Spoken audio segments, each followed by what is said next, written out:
I will hear the question. Nigel. Thank you.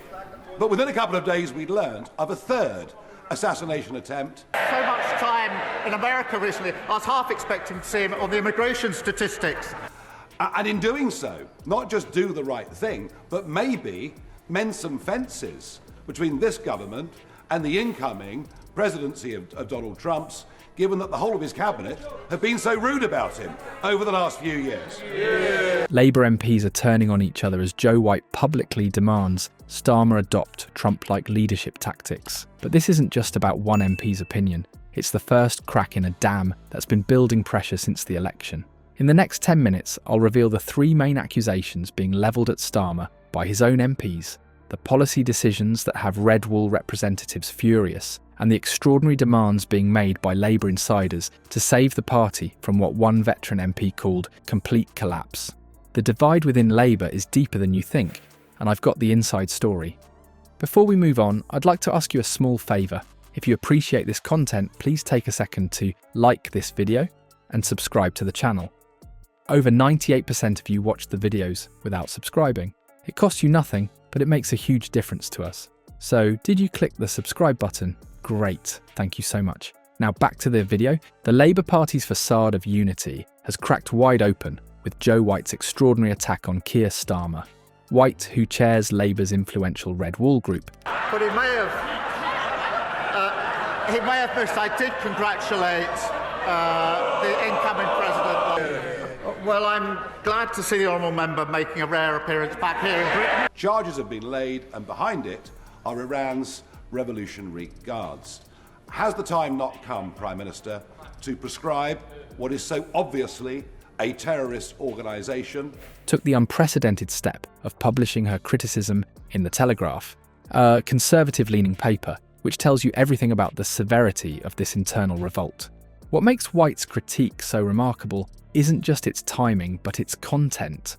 She didn't merely suggest tweaks to Starmer's approach, she called on him to take a page out of the Trump playbook. This stance represents a complete rejection of Labour's carefully cultivated image.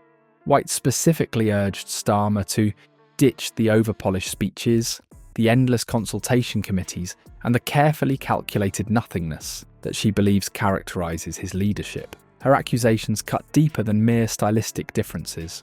White painted Starmer as fundamentally weak, pointing to his constant dithering and failure to trust his political instincts. She effectively called him a coward, unwilling to make tough decisions without endless committees and focus groups to hide behind. This criticism stings particularly because it echoes what many Conservatives have said about Starmer since his election. The timing couldn't be worse for Labour. The party just suffered embarrassing losses in local elections, where Reform UK made significant inroads into former Labour strongholds. White's public rebuke suggests these losses weren't random, they represent a fundamental problem with Starmer's leadership. White didn't stop at vague complaints. She warned of a potential poll tax moment regarding winter fuel payment cuts affecting over 10 million pensioners. This reference to Thatcher's poll tax disaster suggests White believes Starmer is sleepwalking toward electoral catastrophe. Her concerns aren't isolated. Other Red Wall MPs have voiced similar criticisms, with one anonymous MP admitting Starmer's team is struggling to chime with voters on key economic policies. The situation looks even more dire when you consider recent polling data. A JL Partners poll revealed that 11% of 2024 Labour voters now believe Nigel Farage would make a better Prime Minister than Starmer. Even more troubling, 22% of Labour voters somewhat or strongly approve of Farage's leadership. These numbers represent more than typical political grumbling. They signal the potential collapse of Labour's electoral coalition. Red Wall MPs aren't simply expressing frustration. They're sounding alarm bells about Labour's viability as a political force in their constituencies. White's criticism extends beyond Starmer's leadership style. She's demanding specific policy shifts that fundamentally challenge Labour's current approach to some of Britain's most controversial issues. White's attacks on Starmer go far beyond leadership style. She's demanding fundamental policy shifts that expose deep ideological fractures within Labour. Her Telegraph piece targeted three major issues the party has awkwardly sidestepped: immigration, grooming gangs, and support for left-behind communities, precisely the issues Reform UK is capitalising on. Most striking is White's call for public inquiries into grooming gang activity. This directly challenges Labour's historical reluctance to address this controversial topic head-on.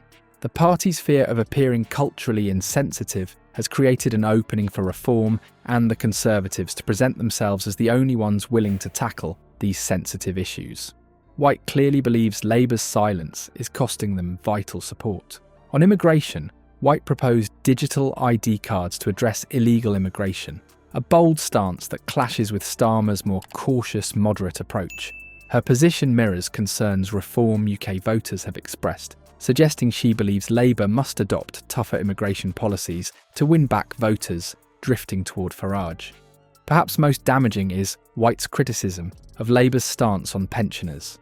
She specifically warned that winter fuel payment cuts affecting over 10 million pensioners could become Labour's poll tax moment, a direct reference to the policy disaster that ultimately ended Thatcher's premiership. This reveals genuine fear among some Labour MPs that Starmer is walking into an electoral catastrophe. Economic policies have sparked further internal rebellion. The national insurance hike for employers has alarmed Labour MPs who worry about the impact on businesses in their constituencies. This tax increase threatens to alienate small business owners who are crucial to Labour's electoral coalition. Even foreign policy isn't immune from internal criticism. Harriet Harman publicly criticised Starmer's approach to Trump, arguing that the Prime Minister should be telling the country what I think the country needs to hear them saying, which is that what Trump is doing is a bad thing.